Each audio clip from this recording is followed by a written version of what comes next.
할렐루야. 예수 그리스도 이름으로 하나님 말씀 함께 나누시도록 하겠습니다.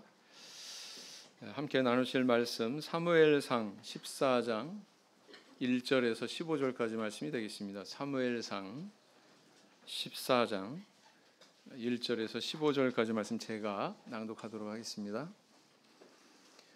하루는 사울의 아들 요나단이 자기 병기를 든 소년에게 이르되 우리가 건너편 블레셋 사람의 부대에게로 건너가자 하고 그 아비에게는 고하지 아니하였더라. 사울이 기브와 변경 미그론에 있는 석류나무 아래 머물렀고 함께한 백성은 600명 가량이며 아히야는 에봇을 입고 거기 있었으니 그는 이가봇의 형제 아히두베의 아들이요 비느하스의 손자요 실로에서 여호와의 제사장이 되었던 엘리의 증손이었더라. 백성은 요나단의 간주를 알지 못하니라. 요나단이 블레셋 사람의 부대에게로 건너가려 하는 어귀 사이 이편에도 험한 바위가 있고 저편에도 험한 바위가 있는데 하나의 이름은 보세스요 하나의 이름은 세네라. 한 바위는 북에서 믹마스 앞에 일어섰고 하나는 남에서 게바 앞에 일어섰더라. 요나단이 자기 병기 든 소년에게 이르되 우리가 이 할례 없는 자들의 부대에게로 건너가자. 여호와께서 우리를 위하여 일하실까 하노라. 여호와의 구원은 사람의 많고 적음에 달리지 아니하였느니라. 병기 든 자가 그에게 이르되 당신의 마음에 있는 대로 다 행하여 앞서 가소서. 내가 당신과 마음을 같이하여 따르리이다. 요나단이 가로되 보라 우리가 그 사람들에게로 건너가서 그들에게 보이리니 그들이 만일 이같이 우리에게 이르기를 우리가 너희에게로 가기를 기다리라 하면 우리는 우리 곳에 가만히 서서 그들에게로 올라가지 말 것이요 그들이 만일 이같이 말하기를 우리에게로 올라오라 하면 우리가 올라갈 것은 여호와께서 그들을 우리 손에 붙이셨음이니 이것이 우리에게 표징이 되리라 하고 둘이 다 블레셋 사람의 부대에게 보임에 블레셋 사람이 가로되 보라 히브리 사람이 그 숨었던 구멍에서 나온다 하고 그 부대 사람들이 요나단과 그 병기 든 자를 대하여 가로되 우리에게로 올라오라 너희에게 한 일을 보이리라 한지라. 요나단이 자기 병기 든 자에게 이르되 나를 따라 올라오라 여호와께서 그들을 이스라엘의 손에 붙이셨느니라 하고 요나단이 손발로 붙잡고 올라갔고 그 병기 든 자도 따랐더라. 블레셋 사람들이 요나단 앞에서 엎드러짐에 병기 든 자가 따라가며 죽였으니 요나단과 그 병기 든 자가 반일경 지단 안에서 처음으로 도륙한 자가 20인 가량이라. 들에 있는 진과 모든 백성 중에 떨림이 일어났고 부대와 노략군들도 떨었으며 땅도 진동하였으니 이는 큰 떨림이었더라. 인류사에서 엄청나게 부정적인 영향을 끼친 그런 인물이 있죠. 잘은 몰라도 한 번쯤은 들어봤을 이름이 있습니다. 히틀러 들어보셨죠? 세계 2차 세계대전을 통해서 유대인 600만 명이나 이렇게 살해한 인물로 알려져 있습니다. 어떻게 이렇게 사람의 탈을 쓰고 이렇게 잔인한 짓을 저지를 수가 있지? 이렇게 의문을 품을 수도 있습니다만 그가 자라난 배경을 보면 좀 고개가 끄덕이는 점이 있습니다. 그의 부모님은 부부간의 관계가 그렇게 좋지 않았다고 그래요. 그래서 그 어머니가 이웃 사람과 불륜에 빠졌습니다. 근데 불륜에 빠진 그 남자가 바로 어떤 사람이었냐면 유태인이었다고 그래요. 그래서 그 나중에 히틀러가 장성했을 때 그의 마음속에 혐오하는 두 가지 대상이 있었는데 다른 하나는 여자고 또 다른 하나는 유태인이었다는 것입니다. 왜 그렇게 600만 명이나 되는 유태인들을 그렇게 죽였는지 좀 이해가 되시죠? 자, 그런가 하면 정말 헤아릴 수 없을 만큼 한 국가에 대해서 긍정적인 큰 영향을 미친 그런 인물도 있습니다. 아프리카의 작은 나라 코트 디부아르 들어보셨나요? 저는 축구에 관심이 있는데 이 선수를 알기 전에 이 나라가 있는지도 몰랐어요. 이 코트 디부아르 출신의 축구 선수가 있는데 디디에 드록바라고 하는 그런 선수입니다. 우리 아마 청년들은 잘 알 거예요. 영국 프리미어 리그의 첼시라고 하는 이름의 팀의 소속으로 이 사람이 선수 생활할 때 챔피언스리그 우승도 이렇게 이끈 선수이기도 합니다. 그런데 개인적으로 이렇게 승승장구했지만 그가 속한 나라는 대단히 비참했습니다. 평안하지 못했어요. 2002년 이후 이 나라는 내전으로 고통을 받고 있었습니다. 이슬람 세력이 주류인 반정부군과 기독교 세력인 정부군이 서로 이렇게 전쟁을 하는 바람에 그 내전으로 인해서 오랫동안 고통을 받고 있었습니다. 그런데 2006년 독일 월드컵의 예선전에서 코트디부아르 이 나라가 역사상 최초로 월드컵 본선 티켓을 거머쥐게 됩니다. 누가 수훈자였을까요? 당연히 드록바 선수죠. 그런데 이제 이렇게 본선 티켓을 따낸 그날 드록바 선수가 동료 선수들하고 같이 카메라 앞에 섰습니다. 방송국 카메라 앞에 서가지고 자기가 선수 마이크를 잡고는 국민들을 향해서 이렇게 이야기합니다.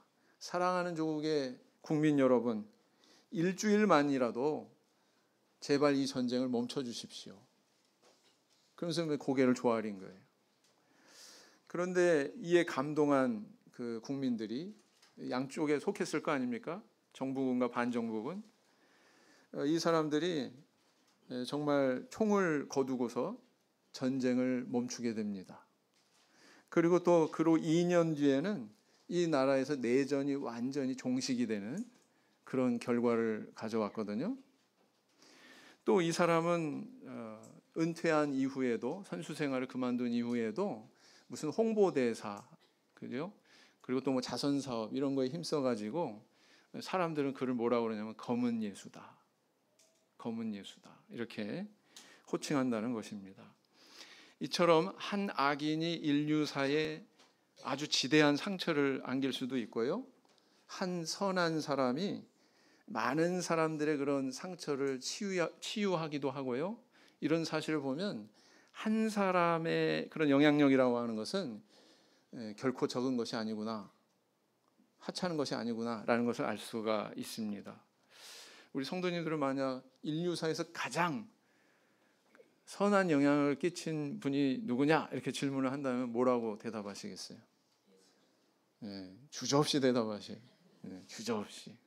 저도 물론 단연 우리 예수 그리스도시라고 그렇게 대답할 수 있을 것 같습니다. 그도 그럴 것이 전 세계 인류 인구수 70억 중에서 그분의 제자임을 자처하는 인구수가 무려 22억 명이나 되거든요. 엄청난 숫자죠. 뭐 이 사람들의 신앙의 노선이 뭐 이단에 속했건 아니면 뭐 정통이건 그건 차치하고 내가 저분을 흠모하고 저분의 길을 가겠다 이렇게 결심하고서 제자를 자처하는 분이 무려 22억이라고요. 어마어마하지 않습니까? 야, 정말 이 한 사람의 영향력이라고 하는 것은 참 무시 못할 것이구나, 이렇게도 지대할 수가 있구나라는 것을 우리는 깨닫게 된다는 것입니다. 로마서 5장 18절 말씀을 보겠습니다.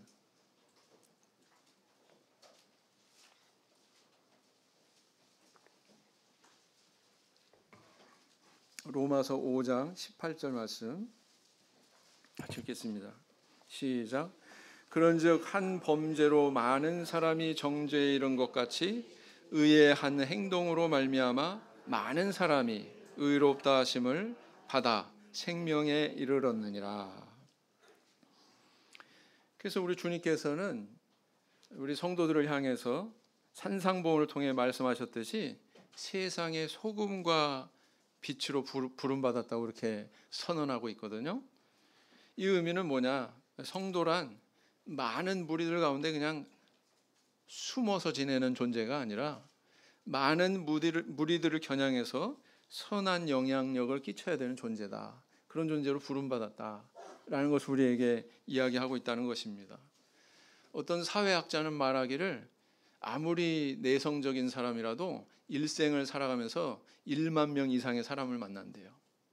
1만 명 이상의 사람을 만난답니다. 우리 성도님들 살아가면서 정말 많은 사람들을 접하지 않습니까? 네. 그렇게 많이 접하는 사람들에 대해서 나는 과연 선한 영향력을 그분한테 행사하고 있는가? 아니면은 이 세상의 악한 영향력에 휘둘리는 그런 자리에 있지는 않은가? 우리 한번 돌아봐야 된다라는 것입니다. 우리 하나님께서 바라시는, 예수 그리스도께서 원하시는 바 정말 성도다운 그런 믿음 있는 한 사람으로 서기 위해서 우리는 어떤 길을 가야 될까요? 자, 오늘은 이 블레셋과의 전쟁에서 적진에 들어가 용감하게 전투를 수행했던 믿음 있는 한 사람, 그 사람의 이야기를 통해서 함께 생각하고 은혜를 나눠보고자 합니다. 자, 이스라엘 백성들은 바다의 모래와 같다 이렇게 표현이 되는 블레셋 군대 앞에서 이곳 저곳 숨기가 바빴습니다. 그래서 맨 처음에 사울 왕 곁에는 3,000명의 그런 군사가 있었지만 다 뿔뿔이 흩어지고 뭐 굴로 숲으로 웅덩이로 다 숨어들고는 고작 600명만 그렇게 남았죠. 이런 상황이라면 어떻게 해야 되겠어요? 중과부적 이런 상황이면 아마 화친을 청하거나 아니면 항복을 하거나, 그게 상식적이고 그게 지혜로운 처세로 보일 것입니다. 그런데 이때 한 소년이 용감하게 출정해서 교전을 벌이고 이것이 계기가 돼서 전세가 완전히 역전이 되는, 다시 말하면 블레셋이 패하고 이스라엘이 승리하게 되는 그런 결과를 가져오게 되더라라는 것입니다. 참 결과가 놀랍지 않습니까? 과연 이 소년은 누구였어요? 다름 아닌 그 사울 왕의 아들 요나단 왕자였다라는 것입니다. 과연 이렇게 요나단 왕자가 승리할 수 있었던 그런 비결은 어디에 있을까요? 그리고 그것은 오늘날 우리에게 어떤 교훈을 주고 있습니까? 요나단은 바로 이런 믿음을 가졌기 때문입니다. 첫째는 뭐냐면 선민의 자긍심을 가지고 있었거든요. 선택한 하나님의 백성으로서 마땅한 그런 마음을 가지고 있었다는 것입니다. 자부심, 자긍심, 이것이 있었다는 겁니다. 본문 말씀의 6절을 보시겠습니다. 3상 14장 6절을 보시면 요나단이 자기 병기 든 소년에게 이르되 우리가 이 할례 없는 자들의 부대에게로 건너가자. 여호와께서 우리를 위하여 일하실까 하노라. 여호와의 구원은 사람의 많고 적음에 달리지 아니하였느니라. 요나단이 블레셋 사람들이 그래서 뭐라고 불렀냐면은 할례 없는 자들, 이 할례 없는 자들 이렇게 표현했다는 거예요.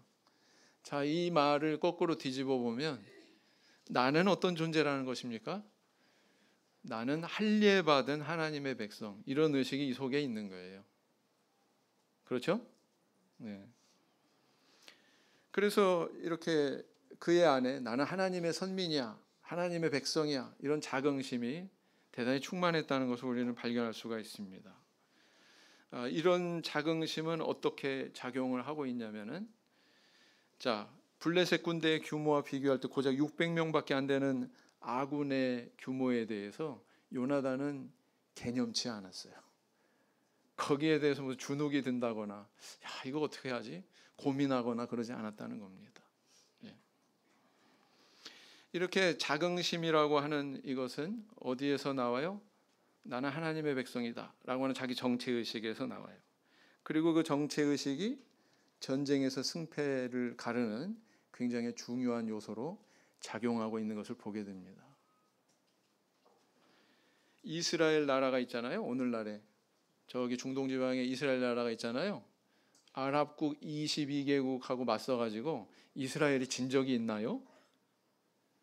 그 작은 나라가 이 아랍 나라 전체 연합에도 못 당해냅니다. 못 당해내요.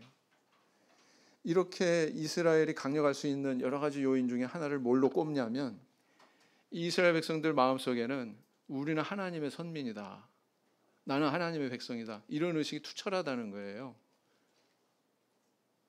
그래서 어떤 자기 정체감을 갖고 있느냐, 그 정체감에 의해서 어떤 자긍심과 자부심을 갖고 있느냐가 이렇게 중요하구나라는 것을 우리한테 보여주고 있거든요.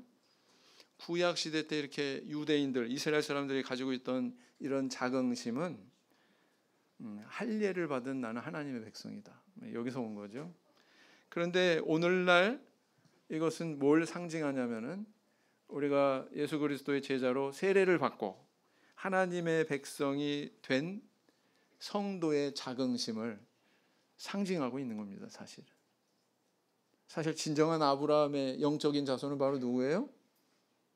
이스라엘 사람들이 아니라 우리죠.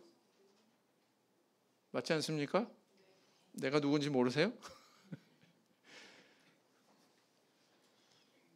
나는 할례 언약을 받은 하나님의 자녀라고 하는 이 생각을 이스라엘 사람들이 가지는 것처럼 성도는 나는 세례를 받은 하나님의 자녀라고 하는 이 생각이 깊어지고 깊어져야 된다는 거예요. 이 정체의식이 깊어지고 깊어질수록 나는 세상과의 전쟁에서 승리할 수 있는 소양이 갖추어지는 것이다 라는 것입니다.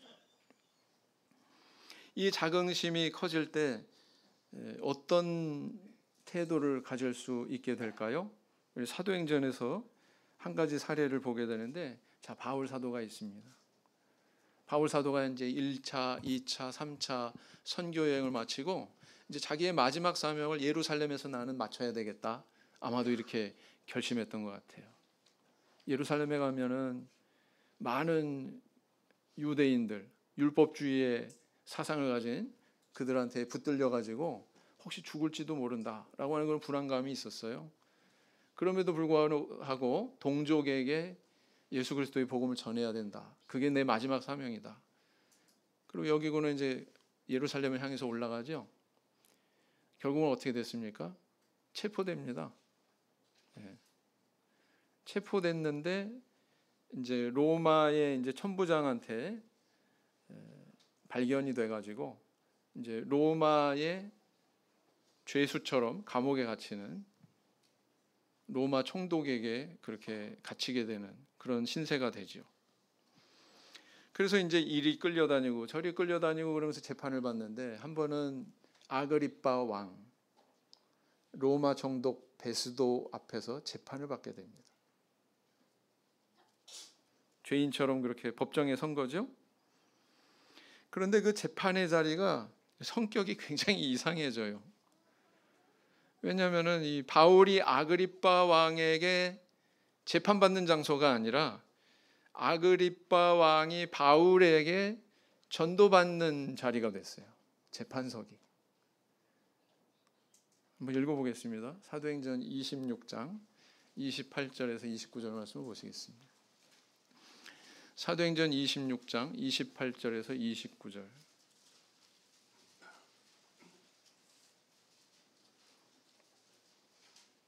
사도행전 26장 28절에서 29절.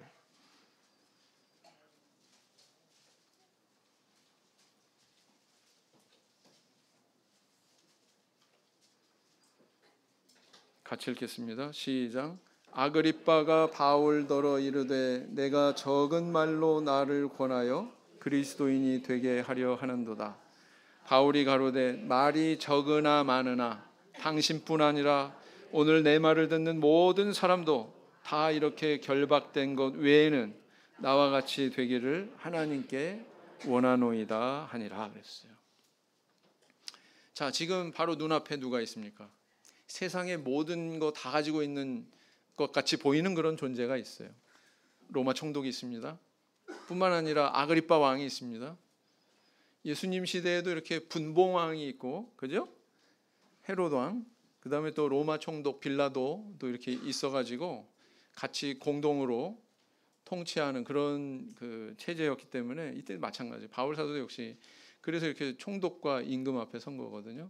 근데 그 앞에서 바울이 뭐라고 그래요? 나와 같이 되기를 하나님께 원합니다. 이렇게 결박된 거 이외에는 나와 같이 되기를 원합니다.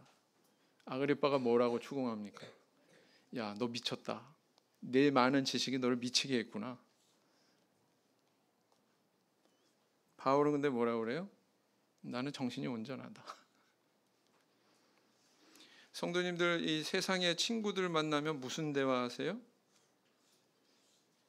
나보다 재력도 있고, 나보다 명예도 있고, 나보다 권세도 있고, 나보다 행복한 것 같고 잘 나가고 출세하고 형통한 것 같은 사람 만나면은 주눅 드세요? 어떠세요? 무슨 대화를 하십니까? 아마 대부분이 자랑하는 말일 거예요. 그렇지 않습니까? 뭐 돈 자랑하고 학벌 자랑하고 자식 자랑하고 남편 자랑하고 자기 꾸민 액세서리 자랑하고 명품백 자랑하고 뭐 그러지 않습니까? 자기 집 자랑하고 그렇지 않습니까? 자랑하면서 그렇게 만족감을 채워요. 우리 유행어 중에서 뭐가 있냐면 엄친아, 엄친딸 이런 거 있어요. 엄친아가 뭔 줄 아세요? 마리아반 아시면 다 아는 거예요. 엄친아, 엄마 친구 아들. 엄친딸은 건 모르겠어요? 이거 마리아반이 응용하면 다 아시는 겁니다. 엄마 친구 딸. 자, 이런 유행어가 왜 회자돼요? 왜 이런 것들이 한간에 사람들의 입에 오르내립니까? 세태를 반영하는 거예요. 사람들의 지배하는 게 뭔가, 사람들을 지배해가는 게 뭔가. 사람들은 이렇게 남하고 비교하면서 내가 저 사람보다 좀 낫다. 그러면서 만족하고 거기서 위로를 얻고 위안을 얻고 그렇습니다. 왜 명품백으로 뭐 치장하고 보석으로 자기 치장하고 그래요? 남들보다 내가 더 나은 인생을 사는 것처럼 자기 과시하려고. 사실은 이런 경우는요, 속이 비었기 때문에 그래요. 속이 허해서 그래요. 속에 내가 정말 하나님께서 기뻐하시는 자기 정체감, 자긍심, 하나님의 선민으로서의 자부심 이런 것으로 충만하면 바울 같을 수 있거든요. 바울 같을 수 있다고요. 근데 그게 없으니까 바깥으로 이제 뭘 내세우려고 하는 거예요. 세상 사람들이. 우리 성도님들은 그러시지는 않죠. 만약에 어떤 성도가 세상 사람들과 비교하면서 열등감을 느낀다면 역시 그것도 마찬가지예요. 우월감과 열등감은 종이 한 장 차이거든요. 내가 우월감 느끼는 그 요인이 충족이 안 되면 그것 때문에 열등감 느끼는 거거든요. 그것은 마치 블레셋 병거와 마병과 군대 규모를 비교하면서 나는 600명밖에 없네. 그렇게 생각하는 이스라엘 백성들하고 똑같은 겁니다. 만약에 나는 주님의 핏값으로 사신 소중한 존재야. 나는 온 천지 만물을 창조하신 그 하나님의 자녀야. 그러면은 우울해하고 열등감에 빠지고 그럴 필요 있어요? 없어요? 없어요. 저는 하나님 앞에 그 참 감사한 순간이 있어요. 아침마다 김순영 양궁장 가서 막 걸으면 여기서 막 좋은 나무 향도 나고 거기 편백나무 심어놨더라고요. 한번 가보세요. 원래 등잔 밑이 어둡다고 가까이 사는 분이 잘 안 가죠. 그러면 막 하나님 나한테 이렇게 대정원을 허락해 주심을 감사드립니다. 뭐 피트니스 센터 안 가도 돼. 거기서 맑은 공기 마시면서 막 돌고 있으면 참 너무 행복하다. 하나님 앞에 감사하다. 이런 생각이 듭니다. 하나님이 우리한테 주신 게 많죠. 근데 우리는 왜 항상 만족하지 못할까? 우리가 하나님의 백성이다, 하나님의 자녀다라고 하는 정체감이 깊어지면은요, 세상과 비교할 일이 없어집니다. 세상 사람들 자랑하는 거에 그렇게 개념치 않게 됩니다. 저 다 쓰잘데기 없는 거 가지고, 그죠? 금보다 귀한 믿음을 자랑해야죠. 재물 자랑하지 않아야죠, 그죠? 이 의식이 충만한 사람은 학벌 자랑하지 않아요. 하나님 말씀을 통한 신령한 지혜를 자랑하죠. 내가 그걸 가지고 있기 때문에. 내 귀를 열고 내 눈을 열어서 이런 것을 보게 하시고 듣게 하셨다. 참 감사하다. 그걸로 배불러야죠. 자녀 성적 자랑하지 않습니다. 자식의 신앙으로 이렇게 반듯하게 자라난 그런 모습을 자랑하죠. 그렇지 않겠습니까? 부디 바라옵기는 정말 우리 마음속에 나는 하나님의 백성이다, 하나님께서 나를 택하시고 이렇게 세워주셨다, 그 정체감, 그 자긍심이 투철해서 하나님 앞에 만족하고 배부른, 하나님께서 내게 부으신 은혜를 자랑할 줄 아는 저 우리 성도님들 되길 원합니다. 예레미야서 9장 24절을 보시겠습니다.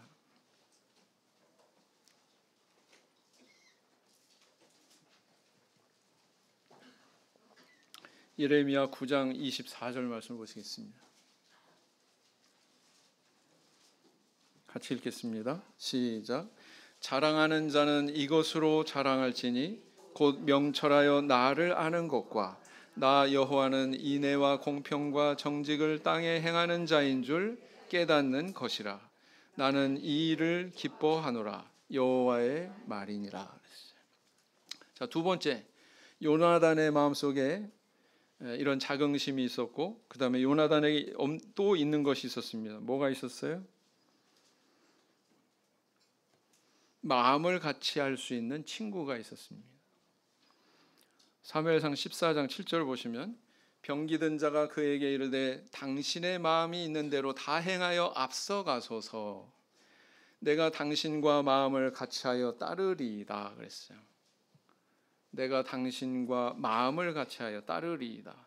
이 병기든 소녀는 어떤 존재일까요? 그 상관의 어떤 창이나 칼이나 방패나 이런 전투에 필요한 그런 무기들을 가지고 다니면서 도와줬던 그런 종이다, 이렇게 볼 수가 있습니다. 신복이다 라는 것이죠. 중세 기사 아시죠? 중세 기사들, 중세시대 때 그 기사들도 이렇게 병기를 들고 도와주는 사람을 달고 다녔어요. 옆에 데리고 다녔습니다. 막 뭐 칼에 창에 방패에 갑옷에 막 이렇게 다 꾸리면은, 요즘 현대 군대에서도 뭐 완전 군장 해야 뭐 10kg 그러지 않습니까? 10kg. 근데 이때는 30kg쯤 됐대요. 군장을 그렇게 갖추는데 어마어마하죠. 이거 뭐 제대로 싸움이나 싸울 수 있겠습니까? 네. 중세 시대 때 그랬는데 뭐 이때는 그 정도는 아닐지라도 갑옷이 있었을까요? 없었을까요? 그런 내용이 이제 잠시 뒤에 나오죠. 다윗이 사울의 갑옷을 입고 이렇게 저렇게 시험해 보는 그런 내용이 나오잖아요. 아, 이건 나한테 맞지 않겠다 그래서 벗어버리지 않습니까? 갑옷이 있었죠. 무기도 역시 있었죠. 네. 그래서 이런 그 무기나 갑옷이나 이런 것들을 뭐 착용할 때 도와주거나 아니면 이렇게 들고서 왔다 갔다 할 때 도와주는 그런 일을 하는 존재가 바로 병기든 소년이었다라는 겁니다. 근데 이 병기든 소년이 요나단의 말을 듣습니다. 우리가 적진에 가겠다 이렇게 얘기하니까 이 병기든 소년도 뭐라고 말해요? 당신과 마음을 같이하여 따르겠다고 그렇게 지금 이야기하고 있다는 사실이죠. 이런 용맹한 요나단 곁에 용맹한 병기든 소년이 있었다는 사실이에요. 아마도 이 소년이 없었으면 승리하는 데 지장이 많았을 겁니다. 성경을 보면 두 사람이 전투하는 내용도 기록하고 있거든요. 병기든 소년이 따라가면서 다 뒤처리 다 했다고 이렇게 기록하고 있거든요. 그죠?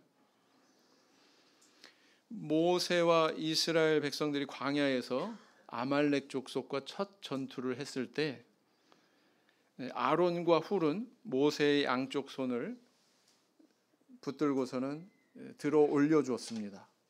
들어 올려줬어요. 왜냐하면 모세의 손이 올라가면 이스라엘이 이기고 모세의 손이 피곤해서 내려가면 아말렉이 이기고 전세가 막 그렇게 엎치락뒤치락 됐거든요. 그래서 그 손을 받쳐 들었기 때문에 이 두 사람이 있었기 때문에 이 최초의 광야에서의 전투, 아말렉과의 전투에서 승리할 수 있었다고 이렇게 성경 기록하고 있거든요. 자, 이건 우리에게 뭘 교훈해주고 있습니까? 신앙 안에서도 이렇게 협력이 필요한 거구나, 이렇게 동역자가 필요한 거구나라는 것을 우리에게 교훈해주고 있습니다. 바울 사도를 또 보세요. 바울 사도가 이렇게 선교 여행을 다니는데 혼자 다녔습니까? 아니, 그렇지 않아요. 바울 사도가 대단히 많은 동역자들을 몰고 다녔습니다. 같이 함께 다녔거든요. 그래서 보면은 뭐 바나바, 실라, 디모데, 디도, 누가, 마가, 브리스길라와 아굴라 부부 굉장히 많아요. 그 위에도 헤아릴 수 없을 정도로 많은 사람들이 이렇게 바울과 동행했다는 것을 확인할 수가 있거든요. 자, 이런 사실을 보면 이렇게 협력하는 동역자들이 얼마나 중요한가. 이 선교 사역을 하는 데 있어서 이들이 있었기 때문에 이렇게 성공적으로 완수할 수가 있었던 것입니다. 그래서 오늘날 교회 안에서도 마찬가지예요.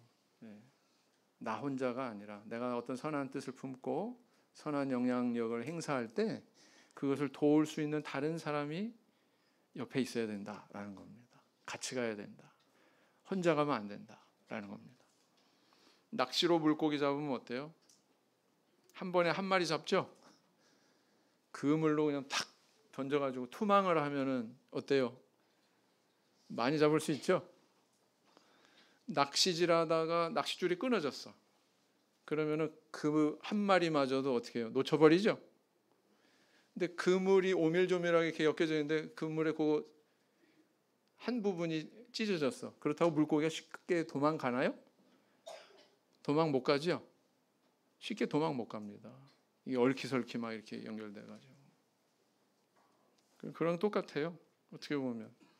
교회 조직도 그러해야 된다. 그렇게 교회 조직이 형성이 되면 어떻게 해야 돼요? 여러 사람이 협력해야 돼요. 하나가 돼야 돼요. 그렇게 하나가 되려면은 무엇이 전제돼야 되냐면 인화해야 됩니다. 사람이 화목해야 돼요. 저 사람하고 나하고. 그게 굉장히 중요합니다. 1인 체제에 집중이 되는 거는요, 그건 망하는 조직입니다. 목회자한테 다 집중되고, 임원 한 사람한테 다 집중되고, 신도 회장한테만 다 미루고 집중되고, 그러면 안 돼요. 옆에서 도와주는 사람이 마치 병기 든 소년같이 이런 역할을 하는 사람이 있어야 돼요? 없어야 돼요? 반드시 있어야 됩니다. 그래서 목회자와 임원이 협력하고 임원과 임원이 협력하고 또 신도회장과 신도회원이 같이 또 협력하고 이렇게 하나가 돼야 뭘 일을 이룰 수 있는 거지 그게 안 되면 안 되는 거예요. 그래야 우리 하나님께서 우리한테 허락하시고 보내주신 영혼들을 잘 돌볼 수가 있거든요. 그 믿음의 그물을 조성하기 위해서 우리 성도님들 간에 더욱더 사랑하고 우애하는 그런 우리 성도님들 되시기 바랍니다. 이런 영적인 결속이 이루어질 때 교회가 발전할 수 있는 토양이 돼요. 요나단의 곁에서 병기든 소년과 같이 바로 그런 존재가 되어주시는 성도님들 되시길 바랍니다.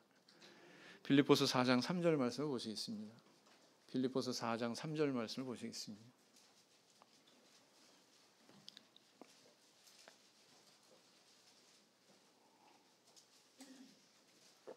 빌립보서 4장 3절 같이 읽겠습니다. 시작. 또 참으로 나와 멍에를 같이 한 자 내게 구하노니 복음에 나와 함께 힘쓰던 저 부녀들을 돕고 또한 클레멘드와 그 위에 나의 동역자들을 도우라. 그 이름들이 생명책에 있느니라 그랬어요. 자, 그다음 세 번째, 요나단에게 무엇이 있었습니까? 불리함을 극복하는 적극성이 있었어요. 불리함을 극복하는 적극성이 있었습니다. 본문으로 다시 돌아가셔서 보시면 14장 4절에서 5절 요나단이 블레셋 사람의 부대에게로 건너가려 하는 어귀 사이 이 편에도 험한 바위가 있고 저편에도 험한 바위가 있는데 하나의 이름은 보세스요 하나의 이름은 세네라. 한 바위는 북에서 믹마스 앞에 일어섰고 하나는 남에서 게바 앞에 일어섰더라 그랬어요. 이 믹마스라고 하는 지명에서 게바라고 하는 지명까지 1.5km 정도 됩니다.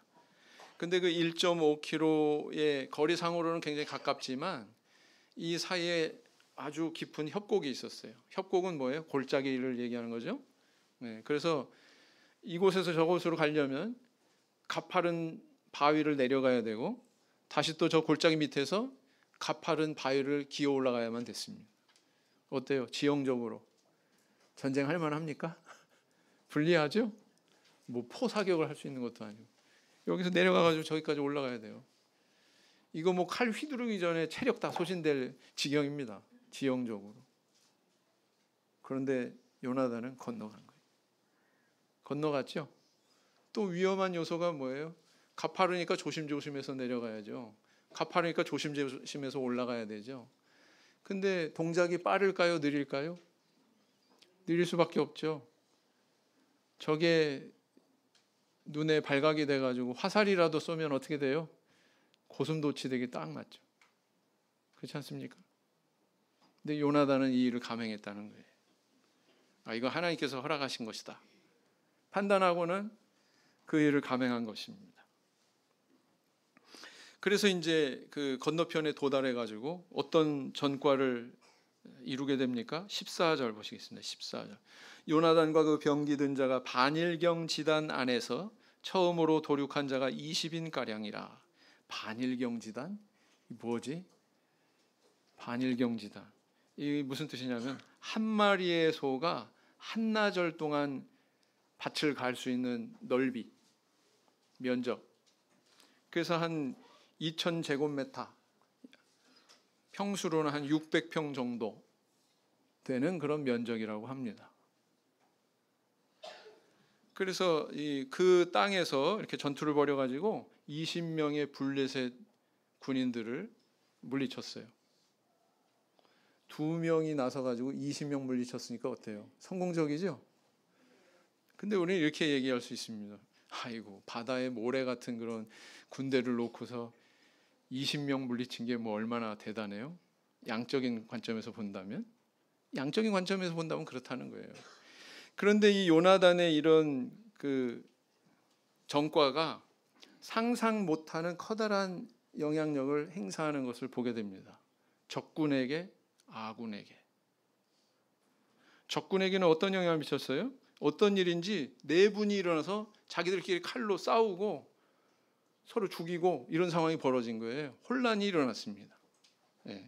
20절을 보시겠습니다. 20절. 오늘 읽은 구절은 아닌데 20절을 보시면 사울과 그와 함께한 모든 백성이 모든 전장에 가서 본즉 블레셋 사람이 각각 칼로 누구를 쳐요? 그 동물을 침으로 크게 혼란하였더라. 여기에 도화선이 된 게 뭐예요? 요나단의 이런 시도였다는 거예요. 그 다음에 두 번째는 아군한테 또 영향력이 있었어요. 아군이 어떻게 행동했습니까? 이 요나단의 용맹함에 고양이 돼가지고 여기저기 막 숨어있던 굴과 수풀과 바위 틈과 웅덩이에 숨어있던 그 이스라엘 백성들이 야, 저거 봐라, 대단한데? 아, 우리가 이길 수 있겠는데? 그러고는 다 기어 나왔어요. 그리고는 참전했습니다. 그래서 그렇게 바다에 모래같이 모여든 블레셋 군대를 다 물리쳤다고 그렇게 기록을 하고 있거든요. 대단하지 않습니까? 대단하지 않습니까? 여러분, 댐이 무너지는데요, 거대한 뭐 포탄을 막 여러 발 쏴서 댐이 무너지고 그러지 않는답니다. 작은 크게 다이너마이트로 결정적으로 그 약점이 있는 부분에 딱 구멍을 내잖아요. 그럼 이 댐이 받치고 있던 물의 수압이 어마어마하기 때문에 그 수압 때문에 댐이 자동적으로 이렇게 무너진다는 거예요. 네. 우리가 총 이렇게 발사되는 것을 보면은요, 거기 많은 힘이 들어가는 거 아니에요. 딱 검지 손가락 요 근육 몇 개, 네, 얼마 되지도 않는 그런 근력으로 방아쇠 당기면 됩니다. 근데 그렇게 해서 발사가 되는 이 총알은요, 정말 몇 톤 트럭에 갖다 들이받는 그런 충격을 준다는 거예요. 적한테. 어마어마하지 않습니까?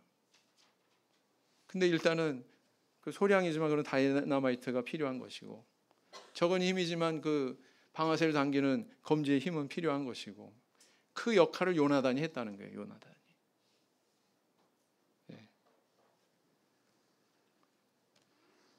하나님이 세상을 향해서 우리 성도들에게 바라는 역할이 바로 있다면은 바로 그런 역할이라는 거예요. 그런 역할이에요. 한 사람의 영향력은 결코 적은 것이 아닙니다. 그 한 사람을 통해서 때로는 흥하기도 하고, 때로는 망하기도 하고, 때로는 위축되기도 하고, 때로는 고양되기도 하고, 그런 겁니다. 그래서 나는 나 혼자가 아니에요. 우리 성도님들 성도 혼자가 아닙니다. 내가 하는 행동 결코 작은 게 아닙니다. 내가 하는 말, 내가 하는 생각, 결코 그게 작은 게 아니다라는 거예요. 제가 수원에 있을 때 이제 그 세례식을 했는데요. 우리도 이제 세례식을 곧 앞두고 있지 않습니까? 그 세례식에 혼자 세례 받으신 여성분이 있었어요. 근데 그 여성분의 남편과 아들이 이 세례식에 참석했습니다. 그냥 세례 받을 뿐만 오라고 할 수도 있잖아요. 제가 그렇게 주문을 했어요. 반드시 가족들 다 데리고 오세요. 그 남편하고 아들이 왔어요. 그래서 그걸 다 목격했어요. 재밌는 사실은 그로 몇 년 뒤에 그 아들이 세례받습니다. 그 남편도 또 그 후에 세례를 받습니다. 영향이 있어요, 없어요? 그 세례식에 참석한 영향이 있어요? 우리 김정순 모친 세례 받을 때 아드님 여기 참석했어요, 안 했어요? 네, 제가 왜 참석시켰는지 아시겠죠? 자, 그리고 또 그 가족들이 이렇게 세례 받은 다음에 그 남편의 세례식에 참석했던 이분의 동네 같이 사귀는 동생이 있었어요. 동생, 언니 그러면서 같이 사귀던 분이 있었어요. 그분이 몇 회 뒤에 또 세례 받습니다. 그 딸이 또 세례 받아요. 근데 이분이 세례 받는 날 또 참석했던 친구분이 여기 왔다가 목격하고 이분이 또 몇 해 뒤에 세례 받습니다. 여러분 이게 우연일까요? 우리의 눈은 한 사람, 한 행사, 한 활동에만 머물면 안 됩니다. 우리의 눈은 그 행사가 미칠 영향력, 그 활동이 미칠 영향력, 그 사람이 미칠 영향의 사람들을 주목을 해야 된다라는 거예요. 하나님은 믿음 있는 한 사람을 통해서 그 사람 안에 잠재되어 있는 그 자긍심과 자기 정체감을 통해서 우리를 도구로 쓰십니다. 동역자와 함께 할 줄 알고 또 때로는 담대하게 이렇게 모험할 줄 아는 그런 한 사람을 통해서 우리 하나님께서는 엄청난 그런 결과를 만들어내시는 분이다라는 것입니다. 우리가 아니죠. 하나님께서 하신다는 거예요. 하나님께서.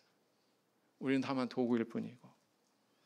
만약 우리 성도님 한 분 한 분이 마치 요나단과 같은 이런 생각과 말과 행동으로 살아갈 수만 있다면 이 믿음 있는 이 한 사람을 통해서 이런 일을 이루신 것처럼 우리를 통해서 많은 하나님의 하시는 일을 이 땅에 드러내실 것으로 믿습니다.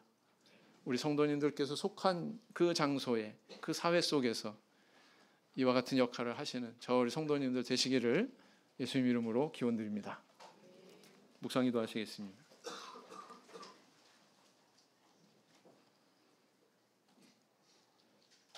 아멘.